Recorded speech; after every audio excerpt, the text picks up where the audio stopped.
আপনারাও বাড়িতে ট্রাই করে দেখতে পারেন। অল্প সময়ের মধ্যে এত সুন্দর বিরিয়ানি হয়েছে। Hello friends, welcome back to my channel. আজকে আমরা বানাতে চলেছি আন্ডা বিরিয়ানি। তার জন্য নিয়ে নিয়েছি আমি এখানে 250 মতো চাল, 4টা ডিম, 2টো মাঝারি সাইজের আলু, পেঁয়াজ, আদা, রসুন এগুলো আমি আগে থেকে কেটে নিয়েছিলাম, জিরে, কাঁচা লঙ্কা, তেজপাতা, একটু গোটা গরম মশলা। এবার আমরা ডিমটা আর আলুটা এবার আমরা গ্যাস ধরিয়ে নিয়েছি, কড়াইয়ে বসিয়ে দিয়েছি। এবার জল দিয়ে দিচ্ছি।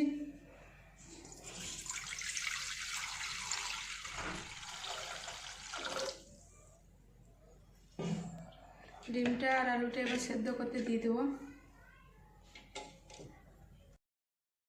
আলুটা আমরা পুরোপুরি সেদ্ধ করব না, 50% সেদ্ধ করে নেব। এবার ঢাকাটা দিয়ে দিয়েছি। এদিকে আমরা গ্যাস ধরিয়ে ভাতটা বসিয়ে নেব। চাল দিয়ে দিয়েছি, জলটা একটু বেশি করেই দেব। এবার আমরা চালগুলো ভালো করে ধুয়ে দিয়ে দেবো। এবার একটু গোটা গরম মশলা দিয়ে দিয়েছি, একটু ঘি দিয়ে দিয়েছি, একটু লেবুও দিয়ে দিয়েছি। এবার ভাতটা ঢাকা দিয়ে দেবো। ভাত হচ্ছে, ডিম আলুও সেদ্ধ হচ্ছে। এবার আমরা মশলাটা বানিয়ে নেব। 4টা লঙ্কা নিয়েছি, জিরে, ধনে, তারপর দিয়ে দিয়েছি রসুন, আদা দিয়ে দিয়েছি। এবার এটাকে একটা পেস্ট বানিয়ে নেব।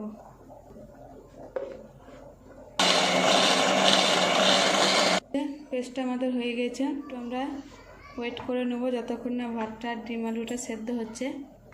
এই যে আলুগুলো আমাদের সেদ্ধ হয়ে গেছে 50% আমাদের হয়ে গেছে। এবার মাছ ছড়িয়ে নেব। তো ভাতটা আমাদের কত সুন্দর সাদা হয়েছে আর কত ঝরঝরে হয়েছে। আপনারা যদি দেওয়ার সময় একটু লেবু, একটু ঘি দিয়ে দেন, এরকমই হবে। গ্যাস ধরিয়ে কড়াইটা চাপিয়ে নিয়েছি, সরষের তেল দিয়ে দিয়েছি। তেলটা গরম হয়ে গেলে আলুগুলো দিয়ে দেবো। এবার আলুগুলো একে একে দিয়ে দিচ্ছি। এবার লাল লাল করে একটু ফ্রাই করে নেব। আলুটা আমাদের লাল হয়ে গেছে, এবার তুলে নেব। আলুটাকে একটু ভেজে নেব, বেশি ভাজবো না, একটু ভেজে নিয়েছি। গোটা গরম মশলা নিয়ে নিয়েছি, কেটে রাখা পেঁয়াজ দিয়ে দিলাম। পেঁয়াজটা ভালো করে ভেজে নেবো, যতক্ষণ লাল না হবে ততক্ষণ ভেজে নেবো। পেঁয়াজটা আমাদের লাল হয়ে এসেছে। এবার আমরা পেস্ট করে রাখা মশলা দিয়ে দেব।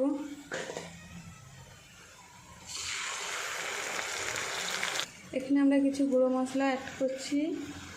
এখানে দিয়ে দিয়েছি হলুদ, লঙ্কা গুঁড়ো, আর এটা একটু বিরিয়ানি মশলা। নেড়ে ছেড়ে নেবো ভালো করে। এটা ভালো করে নাড়তে থাকবো যতক্ষণ না মশলার কাঁচা গন্ধ বেরিয়ে যাচ্ছে।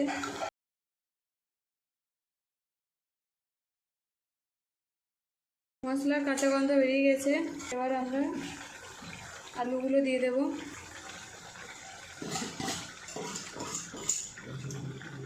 আলুগুলো দিয়ে আবার একবার নাড়াচাড়া করে নেব। এবার আমরা ডিমগুলো দিয়ে দিচ্ছি।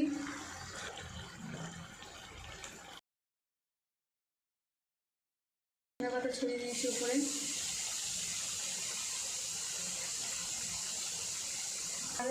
হয়ে গেছে। এবার এটাকে আমরা মিক্স করে নেব। তার জন্য একটু ঝোল আলু আমি নিচেতে দিয়ে দিচ্ছি।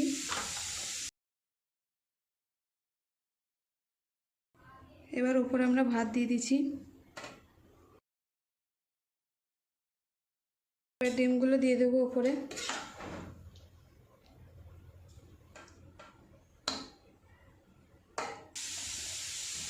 এবার আবার একবার ভাত দিয়ে দিয়েছি। এখানে একটু ফুড কালার মেশানো ভাত মাখিয়ে রেখেছিলাম আগে থেকে, এটা দিয়ে দিচ্ছি। এবার একটু ঘি দিয়ে দেব।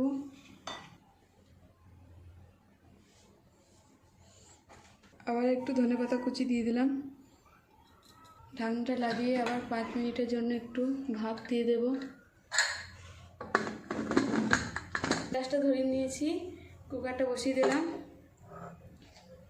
গ্যাসটা স্লো করে দিয়েছি, গ্যাসটা বন্ধ করে দিয়েছি। এবার আমরা কুকারটা খুলে নেব। এই যে বিরিয়ানি আমাদের রেডি হয়ে গেছে। এবার চলো একটু টেস্ট করে দেখি।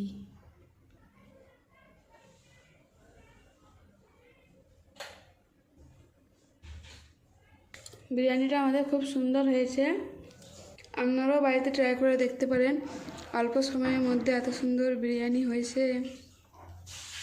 ভিডিওটি ভালো লাগলে লাইক, শেয়ার, কমেন্ট করে যাবেন আর সাবস্ক্রাইব করতে ভুলবেন না। ধন্যবাদ। Thank you.